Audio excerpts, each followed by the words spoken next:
Tiens, comme c'est bizarre, la mairie de Barcelone qui s'active après le match où on avait besoin de ses 62 000 supporters face à l'Atlético. Comme c'est étrange. Quand je vous dis qu'il y a un des opposants à la Porta qui fait passer ses intérêts avant ceux du club, juste parce qu'il y a un membre de la mairie de Barcelone qui est derrière Victor Font, opposant de la Porta, bah bizarrement ça traîne. Alors que tout était en règle. Breaking, le Barça devrait obtenir la licence 1C pour le Camp Nou ce vendredi ou lundi. Ce qui signifie que le match face à Séville se jouerait avec 62 000 personnes au stade. Et du coup aussi peut-être ce match retour au Camp Nou face à Newcastle. Et quand on a vu la soirée qu'on a vécue hier en LDC les gars, ça pourrait être terrible. Juste faut pas se reprendre 4-0 au match aller, pardon.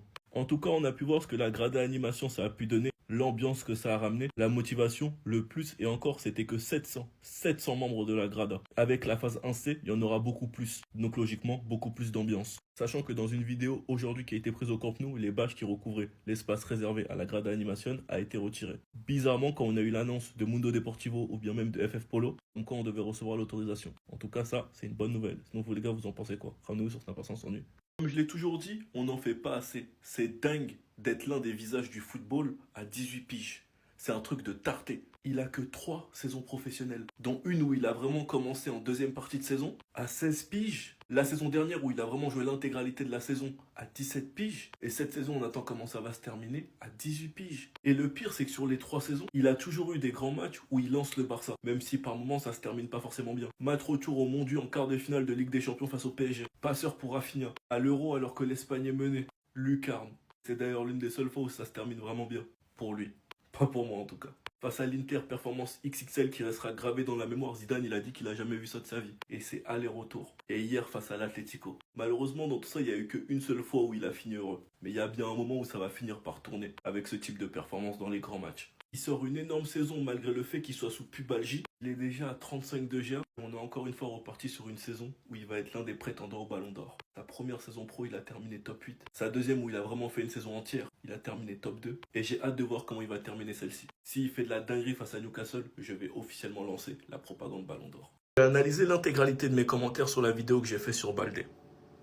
Tous ceux qui arrivent à défendre Baldé, c'est que vous ne regardez pas assez de matchs de foot. Allumez votre télé, regardez le PSG, regardez Nuno Mendes, regardez Manchester City, regardez Ait Nouri, regardez n'importe quelle équipe qui ont des bons latéraux et vous verrez la différence avec le nôtre. Et j'ai même pas besoin d'aller trop loin. Regardez juste Cancelo ce qu'il apporte. C'est ce qu'un latéral doit apporter. Il doit aussi défendre, mais Baldé ne fait même pas les deux. Nous sommes dans une phase où on est en train de remonter. On peut plus se contenter uniquement de gagner la Liga ou de je ne sais quoi. On doit briller en Europe. Et pour ça, il faut être au niveau. Vos attentes sont tellement basses auprès des joueurs du Barça, c'est inquiétant. Vous pensez qu'on joue encore l'Europa League là? On joue pas l'Europa. Je ne dis pas que Baldé n'a pas de qualité. Je ne dis pas que Baldé ne peut pas progresser. Je dis juste qu'il doit faire plus et que ce n'est pas assez. Surtout quand tu regardes son profil. Si encore c'était un latéral comme Koundé qui a un profil beaucoup plus défensif, c'est cohérent. Mais quand tu as un joueur comme Baldé qui a un profil offensif et qui offensivement n'arrive à rien et qui n'arrive même pas à centrer, faire des différences ou gagner c'est un contre un, juste porter sa balle en poussant son ballon grâce à sa vitesse, les gars ce n'est pas assez. Allumez vos télés, regardez les autres équipes jouer, ne regardez pas que le Barça et regardez les top latéraux du monde, vous verrez la différence. On n'est pas Bilbao, on est le Barça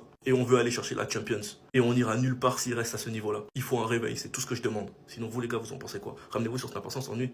Un point sur l'infirmerie du Barça, sachant que nous avons eu les résultats de Baldé et Koundé. Attendez, bougez pas, je vous explique. Baldé souffre d'une lésion du biceps fémoral distal à la cuisse gauche. Les examens indiquent que son absence sera d'environ 1 mois.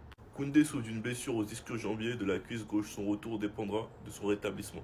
1 mois pour Baldé. Koundé pourrait revenir avant la fin de ce mois-là. Donc honnêtement pour Koundé c'est une bonne nouvelle. Suite à cette blessure, le petit Xavi Espart s'entraîne avec l'équipe première. Reste à voir maintenant s'il aura du temps de jeu. Lewandowski est de retour à l'entraînement et il est sous masque. Il s'est entraîné avec l'équipe aujourd'hui. Le Polonais portera désormais un masque de protection. Il devrait être de retour ce week-end face à Bilbao. Rien de sûr encore, mais Gavi pourrait recevoir le feu vert médical. Et ça, franchement, les gars, ce serait une top nouvelle. On attend la confirmation. Et vous connaissez le reste, hein. Christensen, on ne sait pas encore quand il sera de retour. Et Frankie de Jong, lui, il sera absent encore pendant un long petit moment. En tout cas, avec la LDC, j'attends énormément de vigilance de la part de flics pour les temps de jeu. Notamment celui de Lamine, Rafinha et Pedri. Les plus importants, quoi. Sinon, vous les gars, vous en pensez quoi? Ramenez-vous sur Snap, on s'ennuie. Griezmann, tu te permets encore de narguer le Barça. Cette photo est très dure. Vraiment. Après le passage chaotique que tu as eu au Barça, après le passage cataclysmique que tu as eu à Barcelone, tu te permets encore de narguer le club, de chambrer le club comme ça? Ok, pas de problème. Moi, j'ai juste une chose. J'attends juste une chose, les gars. donnez-nous l'Atlético en quart de finale.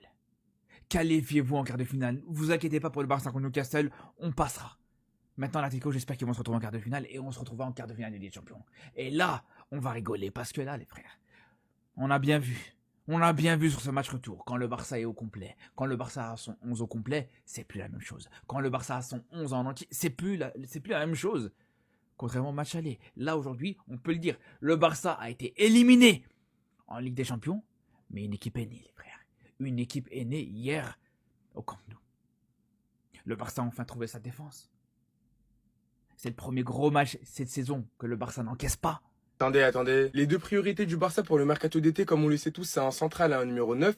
Mais la question maintenant que moi j'ai à vous poser, c'est si maintenant on doit définir ces deux priorités dans l'ordre, en mettant du coup soit le numéro 9 en premier ou soit le central. Est-ce que parmi vous, dans les commentaires, il y a des personnes qui vont venir me dire cet été, il faut plus prendre un central qu'un numéro 9? Parce qu'à mon humble avis, au vu du style de jeu du Barça, qui consiste à marquer plus de buts que l'adversaire, et au vu du nombre d'occasions qu'on se procure par match, la priorité cet été, je suis désolé, mais c'est clairement un numéro 9. Faire une saison complète avec Ferran Torres en remplaçant de Lewandowski, je vous promets que c'est inimaginable. Et vraiment, c'est inimaginable. Statistique de Ferran Torres lors de ces 7 derniers matchs, 0 but, 0 passe décisif. Et le pire dans tout ça, c'est que Ferran Torres, en soi, on le connaît. On sait que par moments, il peut rater des dingueries, etc.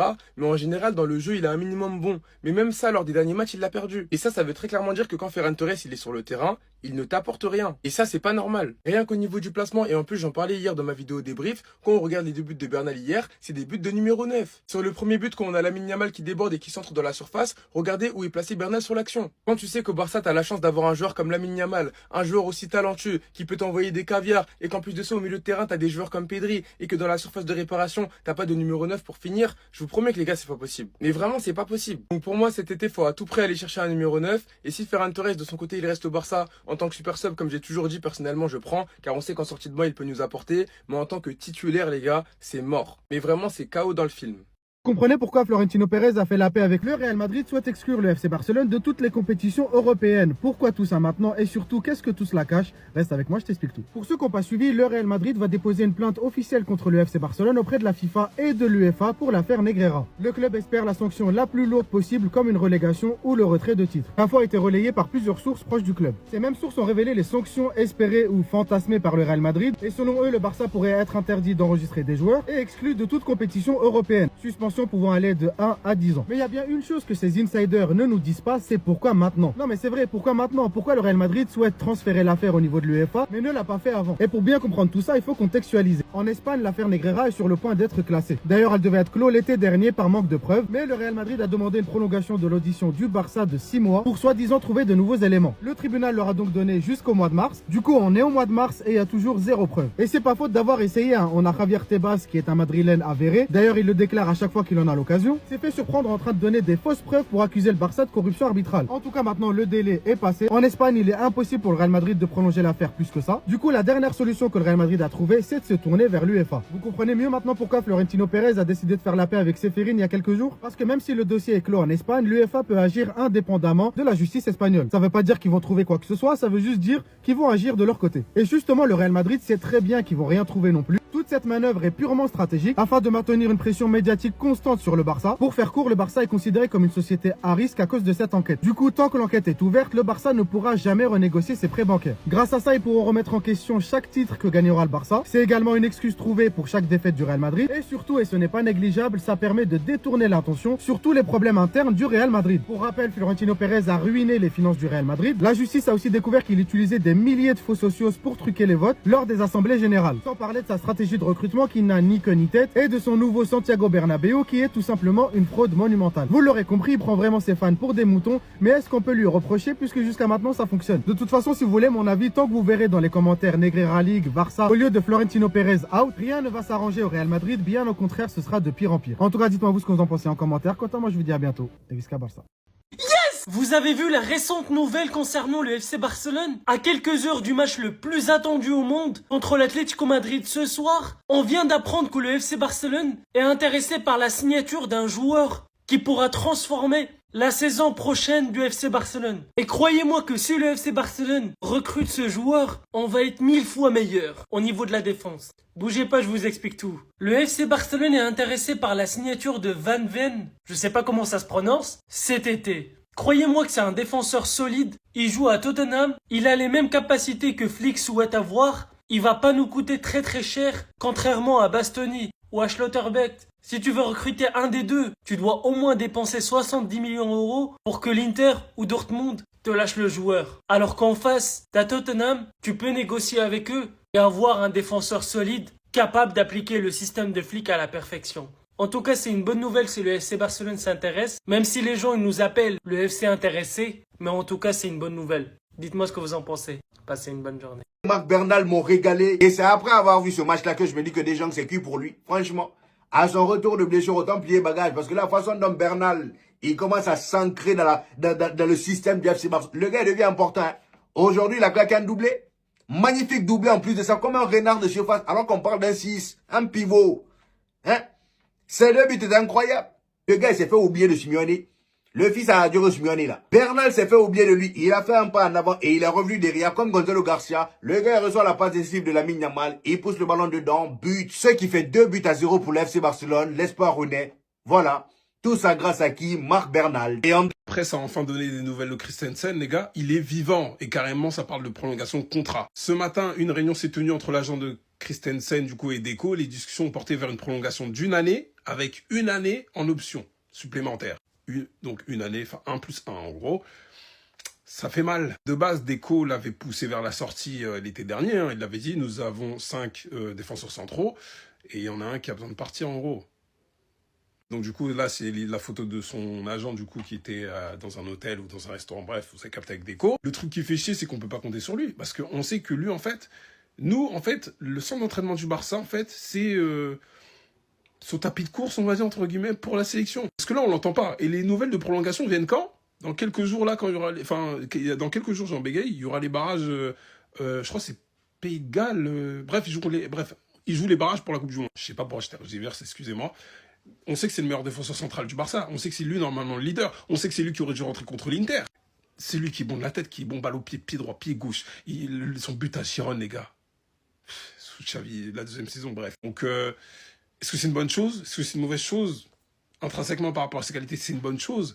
Mais le prolonger techniquement 2 ans. Maintenant, après, est-ce qu'ils vont mettre une clause, des clauses? Est-ce que s'il joue tant de matchs, forcément, il sera prolongé automatiquement et tout? À voir. En tout cas, est-ce que c'est une bonne chose? On verra. 2001, 2001, 2002, 2003, 2003, 2003, 2004, 2005 et 2007, 2007 et 2007. Je sais pas si vous réalisez.